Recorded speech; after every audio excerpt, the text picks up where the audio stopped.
स्त्रियांचा आदर करायचा हे छत्रपती शिवाजी महाराज पोटातून शिकून आलते का होता? महिलांबद्दल आदर करायचा हे पोटातून शिकून आलते का? नाही हो, जन्माला आल्यावर त्या आईच्या संस्कारातून शिकलाय हा राजा. अहो बघा ना, राजे लहान आहेत शिवाजी राजे, आणि महिलांचं एक नृत्य चालू होतं एका शामिनामध्ये. राजे ते चुकून पडद्याच्या आडून त्या महिलांचं नृत्य बघत होते. खबर आऊसाहेबांना कळली. एक गेली मोलकरीण, आऊसाहेब, अहो शिवाजी राजे आपले बारके पडद्याच्या आडून महिलांचं नृत्य बघतात. अहो तळपल्या आऊसाहेब, गेल्या तडक महाराजांच्या समोर गेला आणि बाळराजांच्या पाठीत शिवाजी आपल्या मासाहेबजी जाऊन एक धप्पाटा टाकला. आणि मासाहेबजी जाऊ शिवाजी राजांना म्हणतात, राजे तुम्हाला बायका नाचवणारा शिवाजी व्हायचं नाही, तर राजे तुम्हाला बायका वाचवणारा छत्रपती शिवाजी महाराज व्हायचा आहे. खरं तर आजचा कार्यक्रम बघून तुमच्या लोकांचं फार आभार व्यक्त केलं पाहिजे, तरुण पिढींचं. कारण मी बरेच कार्यक्रम केले, काही कार्यक्रमामध्ये महिलांना नाचवलं गेलं, पण आज तुमचा पहिला कार्यक्रम आहे, तुम्ही व्याख्यानाचा कार्यक्रम ठेवला. कारण तुमच्या गावची पोरं ही नाचणाऱ्या स्त्रीची आदर्श घेणारी माणसं नाहीत, तर ती छत्रपती शिवाजी महाराजांचा आदर्श घेणारी माणसं आहेत. त्यामुळं दादांनो, जगाच्या पाठीवरती पहिला राजा आहे. अनेक राजे होऊन गेले ज्यांच्या दरबारात बाईला नाचवलं गेली. अनेक राजे होऊन गेले ज्यांच्या दरबारात स्त्रीला नाचवलं गेलं. पण जगाच्या पाठीमध्ये फक्त एकाच राजाचा दरबार होऊन गेला की ज्याच्या दरबारात स्त्रीला वाचवलं गेलं, ते म्हणजे छत्रपती शिवाजी महाराज. अहो बघा ना, रांजाच्या पाटलानं स्वराज्यामध्ये एका स्त्रीची आबरू लुटली. आबरू गेली म्हणून त्या पोरगीने विहिरीमध्ये जाऊन उडी टाकली. आबरू गेली, बदअमल केला पाटलांनी, रांजाच्या पाटलांनी. राजे म्हणाले, रांजाच्या पाटला गिरफ्तार करा आणि माझ्या समोरान उभा करा. रांजाच्या पाटला कांड्या चढवण्याच्या अवस्थेत बांधून राजांच्या समोरान उभा केलं. राजा म्हणाले, पाटील असं का वागलात? पाटील उठले, म्हणाले, स्वराज्यातली स्त्री म्हणजे आमची दौलत, आम्ही तिची कधीही आबरू लुटू शकतो, तिच्यावरती कधीही बलात्कार करू शकतो, आमची ही दौलत. हे जसं ऐकलं, आपल्या या राजाची तळपायाची आग मस्तकाला गेली. राजा ताडकरला उठला. राजा म्हणाला, अरे या रांजाचा उजवा पाय आणि डावा पाय कलम करा, उजवा हात कलम करा, याचा चौरंग करा आणि या रांजाच्या पाटला चौकात नेऊन बसवा. महाराजांनी आऊसाहेबांकडे बघितलं. आऊसाहेबांना विचारलं, आऊसाहेब दिलेली शिक्षा योग्य तर की नाही? आऊसाहेब म्हणाला, राज ह्याचं पाप इतकं मोठं की तुम्ही याला मृत्यूदंड द्यायला हवा होता, तुम्ही याला चौरंग करून चौकात कशासाठी बसलात? त्यावेळी राजे आऊसाहेबांकडे बघत म्हणतात, आऊसाहेब तुम्ही म्हणताय ते बरोबर आहे, ह्याचं पाप इतकं मोठं की मी याला मृत्यूदंड द्यायला हवा होता, पण आऊसाहेब मी जर याला मृत्यूदंड दिला असता तर याचा विषय इथंच संपला असता. आऊसाहेब मी चौरंग करून चौकात याच्यासाठी बसवला की येणारा जाणारा त्याला पाहिल आणि त्याच्या लक्षात येईल की महाराष्ट्राच्या मातीमध्ये स्त्रीच्या पदरालाही हात लावणाऱ्याचा असा रांजाचा पाटील केला जाईल. ताईनो, तुम्ही मोठ्या संख्येत उपस्थित आहे, तुम्हाला एक वाक्य सांगतो, जर तुम्हाला कुणी हात लावला तर तुम्ही आई ग करता कामा नये, पण ज्यानं तुम्हाला हात लावला ना त्याला त्याचा बापच आठवलं पाहिजे, एवढं मात्र लक्षात ठेवा. अरे तलवारीपेक्षा तीक्ष्ण या नजरेची धार आहे, तलवारीपेक्षा तीक्ष्ण या नजरेची धार आहे. महाराष्ट्राची वाघीण तू, भवानीचा वार आहे. अरे भगव्याची रक्षणी तू, भगव्याची रक्षणी तू, स्वराज्याची तू मेख आहे, दुबळी समजू नको स्वतःला, तू जिजाऊंची लेख आहे. दुबळी समजू नको स्वतःला, तू जिजाऊंची लेख आहे. तुम्ही म्हणणार मागास धरून येऊ स्त्रियांच्या बाजूने बोलायला याने पाकडी बिकडीला जास्त दिले काय? दादांनो, परवा दिवशी मी सोलापूरला कार्यक्रमाला होतो. कार्यक्रम सुटल्यानंतर एका माणसानं मला सहज प्रश्न केला की दादा तू नेहमी सांगत असतोस की स्त्रियांनी आमच्यासाठी हे केलं, स्त्रियांनी आमच्यासाठी ते केलं, एका वाक्यात पटवून सांग स्त्रियांनी आमच्यासाठी काय केलं. प्रत्येक स्त्रीनं कान देऊ नका, एका वाक्यात पटवून सांग. मी म्हटलं ऐक दादा, स्त्रियांनी पुरुषांसाठी काय केलं? मी म्हटलं दादा हात तिच्या आहेत, हात तिच्या आहेत, पण बांगड्या मात्र दादा आजही तुमच्या नावाच्या आहेत. हात तिच्या आहेत, बांगड्या मात्र दादा तुमच्या नावाच्या आहेत. कपाळ तिचं आहे, कुंकू मात्र दादा तुमच्या नावाचा आहे. गळा तिचा आहे, मंगळसूत्र दादा तुमच्या नावाचा आहे. पाय तिचा आहे, पैंजण मात्र दादा तुमच्या नावाचा आहे. रक्त तिचं आहे, दूधही तिचंच आहे, पण पोरग मात्र दादा तुमच्या नावाचा नाही. यापेक्षा स्त्रीनं आणखी काय करावं? यापेक्षा स्त्रीनं आणखी काय करावं? मग कोणी म्हणतं मला शिवाजी महाराज व्हायचा आहे, कोणी म्हणतं मला संभाजीराजे व्हायचा आहे, तर त्याने एक वाक्य लक्षात ठेवा की ज्याला बाईतली ताई का आली तो मुक्ताईचा ज्ञाना झाला. ज्याला बाईतली ताई का आली तो मुक्ताईचा ज्ञाना झाला. ज्याला बाईतली पत्नी का आली तो सीतेचा राम झाला. ज्याला बाईतली पत्नी का आली तो सीतेचा राम झाला. अहो ज्याला बाईतली मैत्रीण का आली तो राधेचा श्याम झाला. ज्याला बाईतली मैत्रीण का आली तो राधेचा श्याम झाला. आणि ज्याला बाईतली आई का आली ना तो जिजाऊचा शोभा झाला. तो जिजाऊचा शोभा झाला. मग शिवजयंतीला याच शिवाजीराजांचं नाव घेताना आपण डॉल्बी डीजे लावतो आणि डॉल्बी डीजेवरती गाणी लावतो. कुठली? शिला जवान झाली, पिंकी पैसेवाली झाली, मुन्नी बदनाम झाली. आणि आपल्याच आया बहिणींची लखतर आज आपण गावच्या वेशीवरती टांगायला चालू केली. दादांनो, एक कवी मित्र एके ठिकाणी म्हणतो की वाईट वाटतं राजा जगात जगावं लागतं, वाईट वाटतं राजा जगात जगावं लागतं. आपल्याच आबरूची लखतर आबरू झाकण्यासाठीच मागावं लागतं. राज आया बहिणी कुणीच राहिली नाहीत. राजा इथं नाती आया बहिणी कुणीच राहिली नाहीत. राजा इथं नाती शासन करणाऱ्या तलवारीचीच राजा गंजून गेले इथं पाती. आपलं ते पोरग दुसऱ्याचं ते कार्ट म्हणावं लागतं. वाईट वाटतं राजा जगात जगावं लागतं, वाईट वाटतं राजा जगात जगावं लागतं. ताईनो, छत्रपती शिवाजी महाराज हे स्त्रियांचा आदर्श करत होते. हा पुरावा देण्याचं काम फक्त आपण नाही केलं तर शत्रू सुद्धा राजांना याबाबत मानत होता. अहो शाहिस्तेखानाची बोटं छाटली, याच पुण्यामध्ये छाटली. शाहिस्तेखानाची बोटं छाटल्यावरती पुढं काय झालं तर शाहिस्तेखान महाराज निघून गेले. शाहिस्तेखान सगळे पळायला लागला आणि त्यावेळी शाहिस्तेखानाकडे तिची एक बहीण आली आणि म्हणाली, हुजूर गजब हो गया, ओ नराधम सिवा मेरी छोटी बेटी को उठा कर ले गया. काय म्हणतो शाहिस्तेखानाची बहीण शाहिस्तेखानाला? हुजूर गजब हो गया, ओ नराधम सिवा मेरी छोटी बेटी को उठा कर ले गया. तर शाहिस्तेखान तिच्या बहिणीला म्हणतो, चुप कर पगली, ए पगली तुम चुप कर. ये सिवा किसी की उंगली काट सकता है, ये सिवा किसी की गर्दन मार सकता है, पर ये सिवा किसी औरत या लड़की पर कभी हाथ नहीं डाल सकता.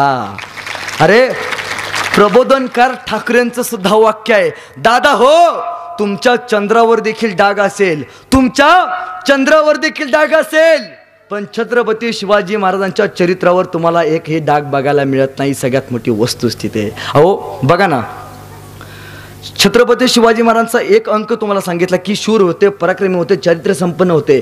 त्याही बरोबर छत्रपती शिवाजी महाराज निर्व्यसनी होते. जगाच्या पाठीवरती पहिले बाप लेख होऊन गेले. सुपारीचं खांडाचं सुद्धा व्यसन नव्हतं. तुमच्या माझ्या अंगातलं रक्त सळसळतं ते या राजाचं, तुमच्या माझ्या मुखामध्ये जे नाव येतं ते या राजाचं, तुमच्या माझ्या राजांकडे बघितलं होते आठवण होते ती या राजाची.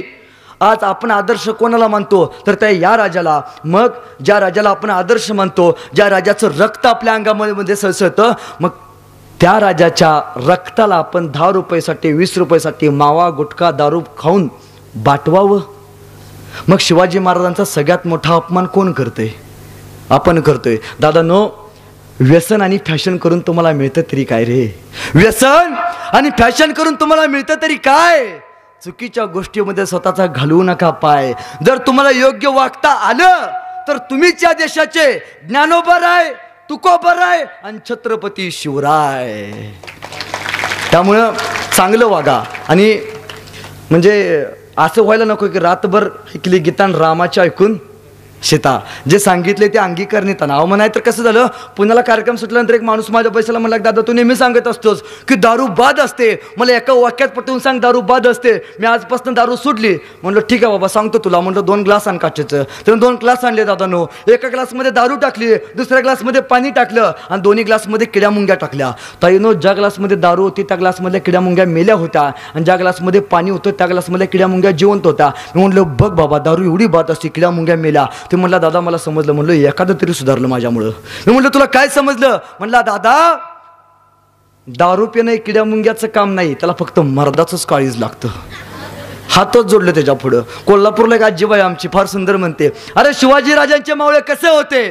सकाळी लवकर उठे, रणांगणात सुटे, तलवार तुटे पण माग नाही हाटे. आताचे मावळे कसे आहेत? उशिरा उठे, दारूच्या अड्ड्यावर सुटे, बाटली फुटे पण माग नाही हाटे. मग नेमका आपण कुठला संस्कार घेतोय महाराजांचा? अहो बघा ना, हाच राजा पुढे निघाला आणि गोळकोंड्या मार्गे निघाला. गोळकोंड्या जायला राजाचा हा संदेश गोळकोंड्याच्या बादशाला कळला की राजा येतोय, शिवाजी राजा येतोय, महाराष्ट्रात येतोय. गोळकोंड्याचा बादशाह लगलग जवळ आला. 100 किलोमीटर अगोदरच आला. राजांची पालखी थांबली. राजांना प्रश्न पडला पालखी का थांबली? राजांनी पालखीचा पडदा उघडला आणि खाली उतरले. सरदार पळत आले. सरदार म्हणाले, अहो कुतुबशाह आलाय, जवळ आलाय, तुमच्या भेटीला आलाय. एवढ्या लांब आपल्याला भेटीला. आणि तो जवळ आला. तो म्हणाला, राजे, महाराष्ट्राचा राजा आमच्या भेटीला येतोय, मग आम्ही त्याच्या भेटीला जाणं आमच्यासाठी योग्यच आहे. आणि त्या गोळकोंड्याच्या बादशानं, कुतुबशानं महाराजांची पालखी स्वतःच्या खांद्यावरती घेतली आणि घेऊन तो स्वतःच्या राज्यामध्ये गेला. आणि तो गोळकोंड्याचा बादशाह सांगतोय, राजे, ही आमची तोपशाळा. राजे बघतच राहिले. राजे, ही आमची तलवार शाळा. राजे बघतच राहिले. राजे, ही आमची घोडेशाळा. राजे बघत राहिले. राजे, ही आमची हत्ती शाळा, इथं मदमस्तक हत्ती आहेत.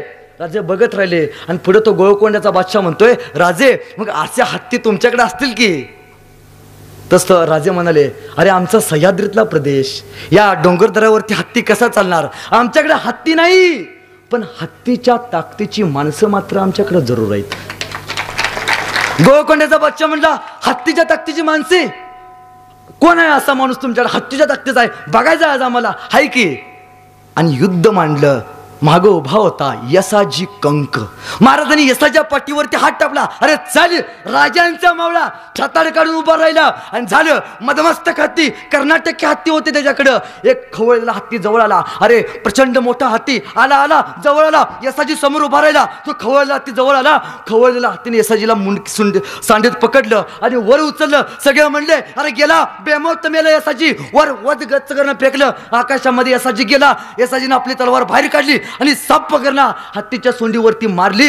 हत्तीची सोंड तुटून खाली पडली. महाराष्ट्राच्या हत्तीनं कर्नाटकच्या हत्तीला तिथं लोळवलं होतं.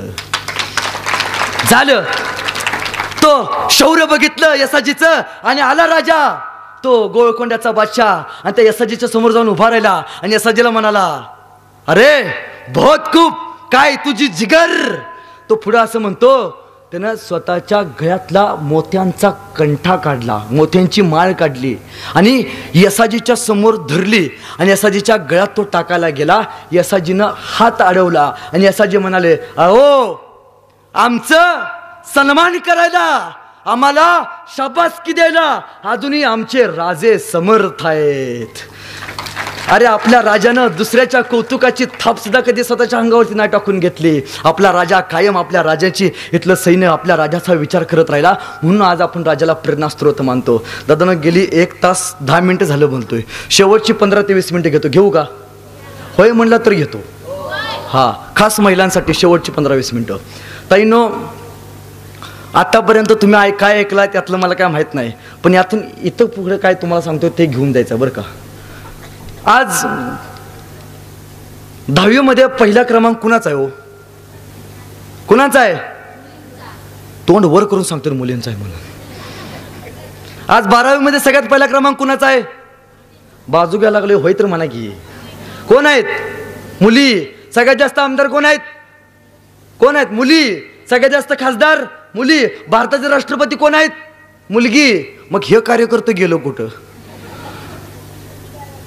काही दिवसांनी अशी वेळ येणार आहे बरं का, की तुमच्या गावच्या 4-5 पुरी एकत्र येणार आणि म्हणणार आज नवरा बघायला जायचा आहे.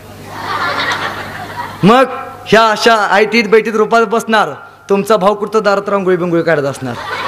तुम्ही आत बसायचं. मग या येणार खुर्चीवरती बसणार. तुम्ही आतनं कांदेन पोहे घेऊन बाहेर यायचं. मग या म्हणणार, काय रे नाव काय तुझं? तुम्ही मान खाली घालून तुमचं नाव सांगायचं. मग या शेवटचा प्रश्न विचारणार, काय रे स्वयंपाक बिपाक जमतो का नाही? लेका हो, तुम्ही होय म्हटला तर तुमची गाडी पुढे जाणार. असं होऊ नये जर असं वाटत असेल तर आजच मोठा विचार करा. नाहीतर जर नाही शिकलात आणि कोणाच्या तर पाठीमागं की जय म्हणत फिरत बसलात तर पुण्याच्या बैल बाजाराच्या शेजारी पोरांचा बाजार भरवावा लागेल. पटलं येत आजोबाला. म्हणजे बाजार असा भरेल, MA BA टोनगा इकणे आहे 50,000 रुपये, BA BEd 30,000 रुपये, 12वी नापास तसाच न्या, 10वी नापास खोट्या सकट न्या. म्हणजे साहेब पहिल्या वेळी आपल्याकडे बैल देवाला सोडत होते, बरोबर आहे का? काही दिवसांनी पोरं देवाला सोडायला लागणार आहेत. आमचे थोरले चिरंजीव भैरोबाला सोडण्यात येत आहेत, दर्शनाला यावं. असं का झालं हो? का आमची पोरं शिकली